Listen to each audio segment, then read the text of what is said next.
Good afternoon, ma'am. Good afternoon, sir. I want to introduce myself to you. My name is Yasta Julianti. I'm 24 years old. I was born on 9th of July 2001. My height is 159 cm. My weight is 65 kg. I'm Muslim. I'm married. I have two children. Number one, 7 years old, and number two, 3 years old. My husband job is farmer. My husband, I'm a parent, will take care of my children when I go to Singapore. I have experience before in Jakarta for 2 years. My job is take care of grandfather, cooking, washing clothes, ironing, and washing car. I can cook Indonesian food like this, soup, capcay, rendang, and fried rice.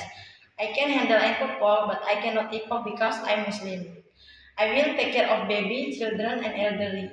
I am not afraid of dog. I want to go to Singapore because I want to work and need more money for me and my family in the future.